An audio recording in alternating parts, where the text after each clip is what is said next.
wilderness. In chapter 10, the cloud of God's presence lifts from the tabernacle and guides Israel away from Sinai out into the wilderness. And immediately things go terribly wrong. So in chapter 11, the people start complaining about their hunger and thirst and how they want to go back to Egypt. And then in chapter 12, Moses' own brother and sister begin opposing and bad-mouthing him in front of all of the people. This trip is not off to a good start. The next section begins as the Israelites arrive in the desert of Paran, about halfway to the Promised Land. And God tells Moses to send out the 12 spies, one for each tribe, so they can scout out the Promised Land. So when the spies all return, 10 of them say that there is no chance Israel can survive there because the Canaanites will destroy them. But there are 2 spies, Caleb and Joshua, who say that God can save them. But the 10 whip up the people into a fearful rage, and they start planning a mutiny. They're going to appoint a new leader and head back to Egypt. So God is understandably angry, and Moses intercedes on the people's behalf. He calls God to be faithful to his promises to Abraham. And so God does, but not at the expense of his justice. He gives these Israelites what they want, to not enter the land. And God sentences this generation to wander in the wilderness for 40 years until they die. Only their children will get to enter the Promised Land. Numbers 11. And the people complained in the hearing of the Lord about their misfortunes.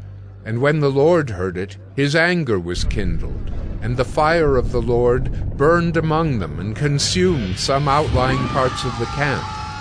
Then the people cried out to Moses, and Moses prayed to the Lord, and the fire died down.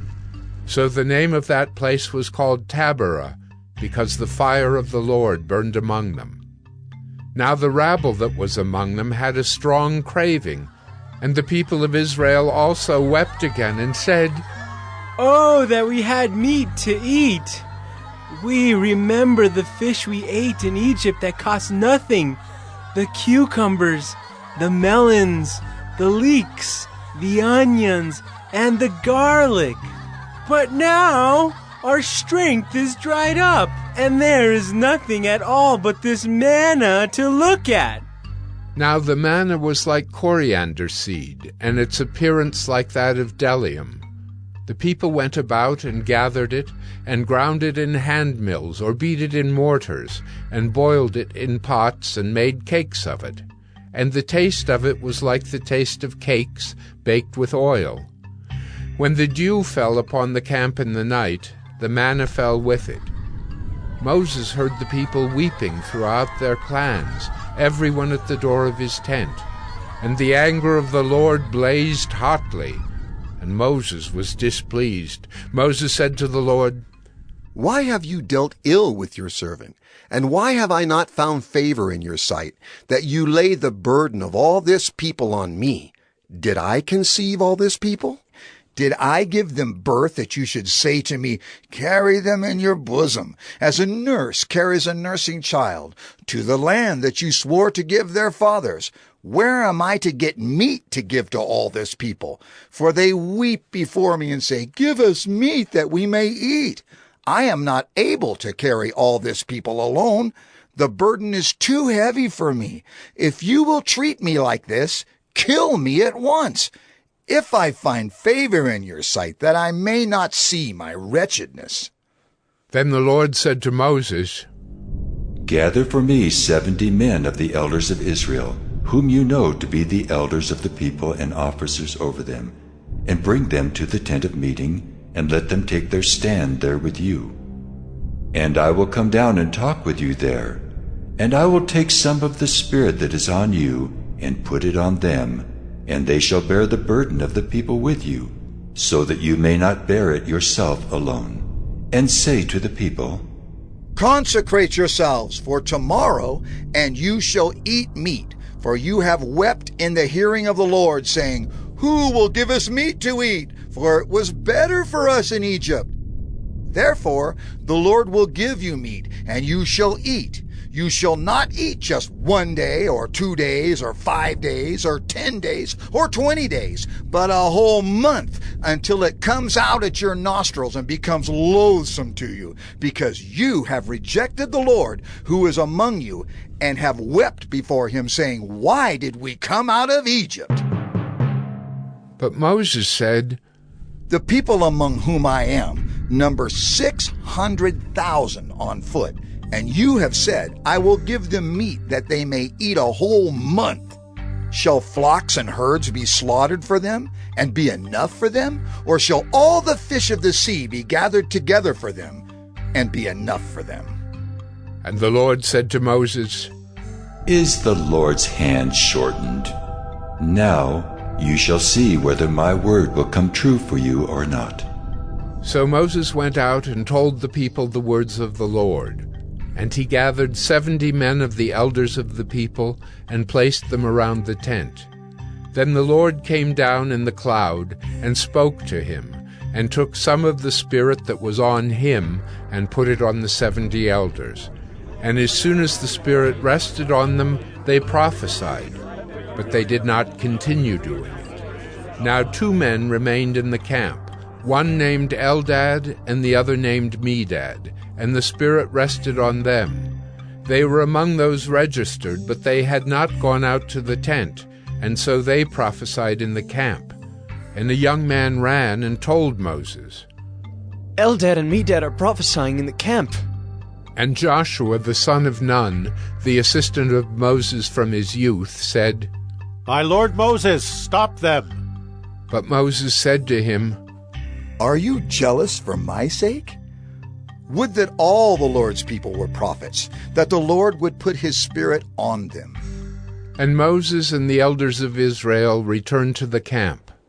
Then a wind from the Lord sprang up, and it brought quail from the sea and let them fall beside the camp, about a day's journey on this side and a day's journey on the other side, around the camp and about 2 cubits above the ground. And the people rose all that day and all night and all the next day, and gathered the quail. Those who gathered least gathered 10 homers, and they spread them out for themselves all around the camp. While the meat was yet between their teeth, before it was consumed, the anger of the Lord was kindled against the people, and the Lord struck down the people with a very great plague. Therefore, the name of that place was called Kibroth-Hattaavah, because there they buried the people who had the craving. From Kibroth-Hattaavah the people journeyed to Hazerath, and they remained at Hazerath. Numbers 12. Miriam and Aaron spoke against Moses because of the Cushite woman whom he had married, for he had married a Cushite woman, and they said, Has the Lord indeed spoken only through Moses? Has he not spoken through us also? And the Lord heard it. Now the man Moses was very meek, more than all people who were on the face of the earth. And suddenly the Lord said to Moses and to Aaron and Miriam, Come out, you 3, to the tent of meeting. And the 3 of them came out. And the Lord came down in a pillar of cloud and stood at the entrance of the tent and called Aaron and Miriam. And they both came forward. And he said, Hear my words.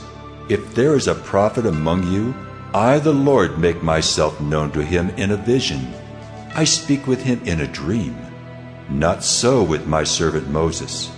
He is faithful in all my house.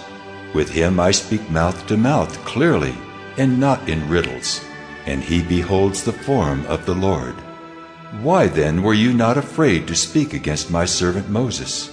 And the anger of the Lord was kindled against them, and he departed. When the cloud removed from over the tent, behold, Miriam was leprous, like snow. And Aaron turned toward Miriam, and behold, she was leprous. And Aaron said to Moses, O my Lord, do not punish us, because we have done foolishly and have sinned. Let her not be as one dead, whose flesh is half eaten away when he comes out of his mother's womb. And Moses cried to the Lord, O God, please heal her. Please. But the Lord said to Moses, If her father had but spit in her face, should she not be shamed 7 days? Let her be shut outside the camp 7 days. and after that she may be brought in again." So Miriam was shut outside the camp 7 days, and the people did not set out on the march till Miriam was brought in again. After that the people set out from Hazerath and camped in the wilderness of Paran. Numbers 13. The Lord spoke to Moses, saying, "Send men to spy out the land of Canaan, which I am giving to the people of Israel. From each tribe of their fathers you shall send a man, every one a chief among them." So Moses sent them from the wilderness of Paran, according to the command of the Lord, all of them men who were heads of the people of Israel, and these were their names. From the tribe of Reuben, Shemuah the son of Zachar. from the tribe of Simeon, Shaphat the son of Hori. from the tribe of Judah, Caleb the son of Jephunneh. from the tribe of Issachar, Igal the son of Joseph. from the tribe of Ephraim, Hoshea the son of Nun. from the tribe of Benjamin, Paltai the son of Raphu. from the tribe of Zebulun, Gadiel the son of Sodai. from the tribe of Joseph, that is, from the tribe of Manasseh, Gadai the son of Susai. from the tribe of Dan, Amiel the son of Gemalli. from the tribe of Asher, Sether the son of Michael. from the tribe of Naphtali, Nabai the son of Vapsai. from the tribe of Gad, Guel the son of Machi. These were the names of the men whom Moses sent to spy out the land. And Moses called Hoshea, the son of Nun, Joshua.